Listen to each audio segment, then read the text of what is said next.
शक्तीपीठ बैठक झाली. तहसीलदारांनी जिल्हाधिकाऱ्यांना दिला अहवाल. माढा तालुक्यातील शक्तीपीठ महामार्ग बाधित शेतकरी व प्रशासकीय अधिकारी यांची बैठक माढा तहसील कार्यालयात प्रांताधिकारी जयश्री आव्हाड मॅडम यांच्या मार्गदर्शनाखाली व भाजपा किसान मोर्चा तालुका अध्यक्ष नंदकुमार मोरे यांच्या मध्यस्थीने माढा तालुक्यातील बाधित शेतकऱ्यांच्या बरोबर घेण्यात आली होती. शक्तीपीठ महामार्गामुळे होणाऱ्या नुकसानीची माहिती प्रांताधिकारी जयश्री आव्हाड मॅडम यांना सांगण्यात आली. सर्व शेतकऱ्यांचं म्हणणं ऐकून वरिष्ठ कार्यालयाकडे सर्व अडचणी कळवतो असं या बैठकीत प्रांताधिकारी मॅडम यांनी शेतकऱ्यांना सांगितलं होतं. शेतकऱ्यांच्या अडचणीचे मुद्दे कळवण्याची प्रत शेतकऱ्यांना दिली जाईल असं देखील त्यांनी स्पष्ट केलं होतं. अशी प्रत शेतकऱ्यांना दिली.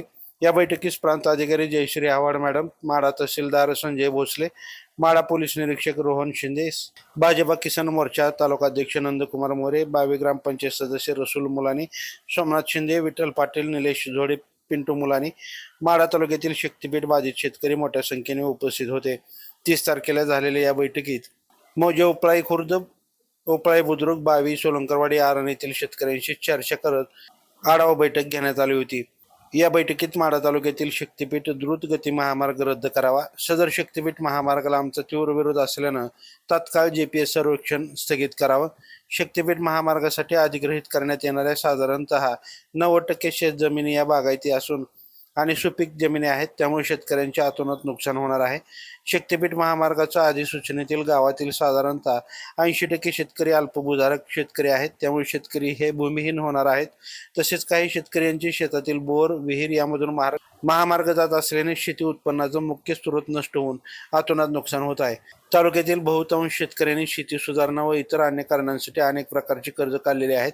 तसेच शेती सुधारणा करण्यासाठी कॅनल इथून, विहीर इथून पाईपलाईन केलेली आहे. मौजे आरण तालुका माढा येथील सर्वात जास्त शेतजमीन महामार्गात जात असल्यानं सदर ठिकाणचे अनेक शेतकरी भूमिहीन होत आहेत. तसेच आरण येथील 5 ते 6 वस्त्या बेघर होत आहेत. शक्तीपीठ महामार्गामध्ये तालुक्यातील गावातील अनेक नागरिकांची घरे, वस्त्या, दुकाने, उद्योगधंदे जात असून त्यामुळे तालुक्यातील अनेक नागरिकांचे अतोनात नुकसान होणार आहे. याबाबतचा अहवाल माढ्याचे तहसीलदार संजय भोसले यांनी माननीय जिल्हाधिकारी सोलापूर यांना कळवण्यात आला आहे. तर या बैठकीदरम्यानच सद्यस्थितीत GCP ऑब्झर्वेशन चालू असून सदर सर्वेक्षणाला शेतकऱ्यांना सहकार्य करावं अशी विनंती देखील प्रशासनाकडून करण्यात आली होती. त्यानंतर माढ्यात मोर्चा देखील काढण्यात आला होता. मात्र आज सकाळपासूनच बावी, आरण, मोन्नेम या परिसरात ड्रोनद्वारे सर्वेक्षण केलं जात असल्याची माहिती मिळत आहे. ताज्या अपडेटसाठी लाईव्ह महाराष्ट्र झोन न्यूजच्या यूट्यूब चॅनलला सबस्क्राईब करा, तसेच बेल आयकॉनवरती क्लिक करा.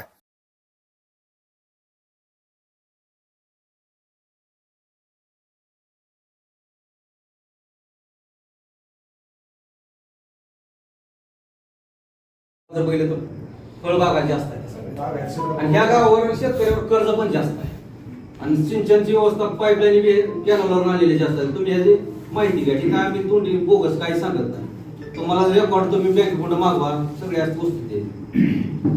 आणि जास्त उत्पादन काढणारी मी तालुक्यातली एवढीच 5 गाव आहेत. फळबागा जास्त आहे. माझी जमीन 2 एकर आहे, 2 मुलं आहेत आणि एक बोर आहे, त्याच्यावर मी 2 एकर बागायत आता सध्या चालू आहे. आता बोर जात आहे, एकर जात आहे, मी काय करणार? चांगला एकर माळरान मी काय करणार 2 मुलाला? पैसे मुलगा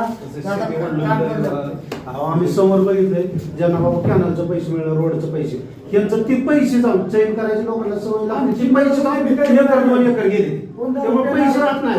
जमीन जशी राहते तसे पैसे राहतच नाही. कोटी रुपये दिले त्यांनी एकराला तरी पैसा राहत नाही.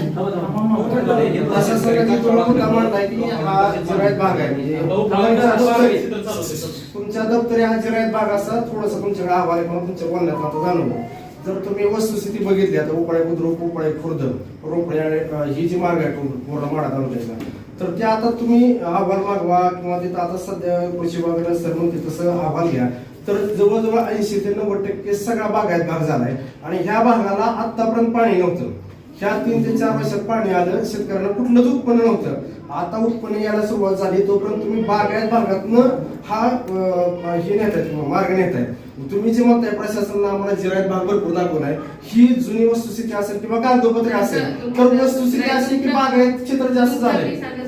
दुसरी गोष्ट काय सांगितलंय की सब रजिस्ट्रार ऑफिसला खरेदी विक्री होताना असं केलं जातं. हो बरोबर आहे. एक उदाहरण सांगितलं ते काय आपल्या आपल्या इकडे हो. ते दाखवलेलं नाहीये किंवा पण- बागायत पण दाखवलेलं नाही हे अजून पुढे व्हायचंय मग तुमच्या स्तरावर आमची एक विनंती आहे मॅडम. वाचाय म्हणून करते नाही, नाही, आमची एक विनंती आहे की तुम्हाला आता तुम्ही ज्या पदावरती आहात तर त्या पदावर तुम्ही न्याय देऊ शकता आम्हाला शेतकऱ्यांना की बाबा हा सर्व जे एरिया चाललेला आहे तो सगळा बागायत भागातून चाललेला आहे. ह्याच्यातून शेतीचं होणारं नुकसान प्रचंड आहे. आणि दुसरी गोष्ट शेतीच्या मधून गेल्यामुळं समजा त्याचे जे अर्धा एकर क्षेत्र गेलं तर त्याचं वर 5 गुंठ राहते, त्या रस्त्याच्या पलीकडे 10 गुंठ राहते. ऍक्च्युली त्याचं 1 एकर क्षेत्र जाते आणि त्याचा शेतकऱ्याला कुठलाही फायदा होत नाहीये. मग तुम्ही जर हा अहवाल दिला की बाबा हा सगळा मार्ग हा बागायत भागातून चाललाय, कॅनॉलचं पाणी इथपर्यंत आलेलं आहे आणि शेतीचं प्रचंड प्रमाणामध्ये नुकसान होणार आहे, लोक उद्ध्वस्त होणार आहेत जर हा मार्गाचं रेखांकन तुम्ही अन्य ठिकाणाहून नेलं. कारण शेतकऱ्यांचा तर 90% विरोधच आहे सगळ्यांचा. तर ती गोष्ट जास्त बरी होईल. कारण तुम्हाला आम्हाला न्याय देणार म्हणजे तुम्हीच आहे आता सध्या. तर तशा पद्धतीची न्याय देण्याची भूमिका तुम्ही घ्यावी. एवढं